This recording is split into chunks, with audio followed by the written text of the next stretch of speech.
नमस्कार, आप देख रहे हैं जनहित खबर बिहार। आप सभी को जैसा कि जानकारी है और खबर के माध्यम से देख भी रहे हैं कि पूर्व नियोजित कार्यक्रम के तहत आज बिहार बंदी का ऐलान किया गया था और बिहार बंदी के पीछे जो कारण था वो पिछले कई दिनों से राजनीति में हो रहे गाली गलौज दोषारोपण के ऊपर था। जिस तरीके से नरेंद्र मोदी के मां को गाली दिया गया भरे सभा भरे मंच से, उसी के खिलाफ में आज पूरी बिहार बंदी का ऐलान किया गया था भाजपाइयों के द्वारा, उनके समर्थकों के द्वारा, और जगह जगह चौक चौराहा को जाम भी किया गया था। लेकिन इस सारे मुद्दे पे कुछ घंटे से आज 4 सितंबर है, 4 सितंबर के दिन सुबह 7 बजे से ही भाजपाई अपने कार्यक्रम में लगे हुए हैं। वहीं दूसरी तरफ डॉक्टर मुन्ना खान ने आरोप लगाया है कि जिस तरीके से राजनीतिक माहौल को खराब करने में चुनाव से पहले भाजपा लगी हुई है, वो क्या साबित करना चाहती है, ऐसा उन्होंने प्रश्न किया है अपने वीडियो में। उन्होंने कई एक प्रश्न किया है। वो जानना चाहते हैं कि जिस तरीके से दोषी को जेल हो गई, उसके बावजूद भी इस तरीके का माहौल बनाना क्या उचित है।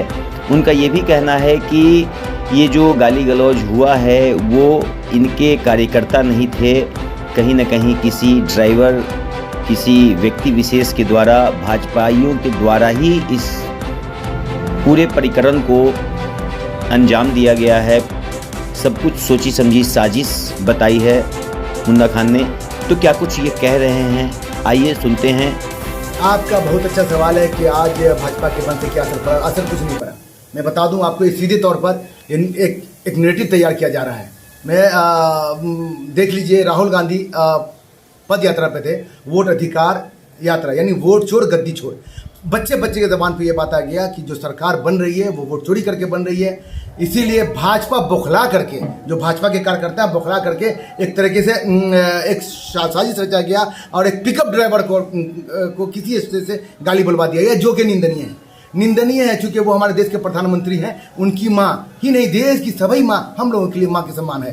तो जब वो गाली देता है, उसके साथ प्रशासन जो है तुरंत त्वरित कार्रवाई करती है, उसको अरेस्ट कर लेती है। जब संविधान के आधार पर उसको सारा काम हो गया, उसको जेल हो गया, तो अब आगे कोई बात नहीं होनी चाहिए थी। लेकिन भाजपाइयों ने क्या किया, इसका पूरा प्रोपेगेंडा बनाया और प्रोपेगेंडा बनाया क्या बोल रहे हैं रोडों के कि माँ के प्रधानमंत्री के माँ को गाली दिया। अरे एक बात बताओ कि वही संविधानिक पद पर रहते हुए हमारे प्रधानमंत्री जी ने कांग्रेसियों के बारे में क्या क्या कहा, हमारे आदरणीय सोनिया गांधी के बारे में क्या कहा, हमारे राहुल गांधी के बारे में क्या क्या कहा।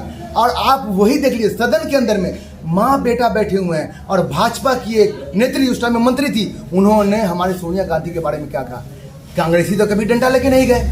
उन्होंने कहा कि भाई वक्त बताएगा, और ये वक्त बता रहा है, ये जनता बता रही है, जनता की उम्री भीड़ ये बता रही है कि भाजपा की झूठी सरकार जो कभी भी न स्वास्थ्य पे बात करती है, न शिक्षा पे बात करती है, न रोजगार पे बात करती है, न कभी मजदूर के प्लान पे बात करती है, हमेशा हिंदू मुस्लिम शमशान कब्रिस्तान की बात करती है, उसके खिलाफ जनता जाग चुकी है। और जनता को अब जागना होगा। जनता को लगातार ठगा जा रहा है, उनके वोट का चोरी करके और अपनी सरकार बनाई जा रही है। लगातार वो सरकार बनाते जा रहे हैं। जनता इसका करारा जवाब देगी। और आज की बंदी तो असफल रही और असंवैधानिक है। संविधान इस बात की इजाज़त नहीं देता। सबसे बड़ी बात कि आपने उन लोगों को परेशान किया जो लोग लगातार ऐसे टीचर, ऐसे का काम करने वाले लोग जो ऑफिस जाते आज काम होता, उनको आप लोगों ने सड़क पर जाने से रोक दिया। वो लोग बेचारे घर वापस आए, उनका क्या होगा। दूसरी बात ये कि आप देखिए, कई वीडियो आ रहा है जहाँ पर जो है एम्बुलेंस को रोका गया,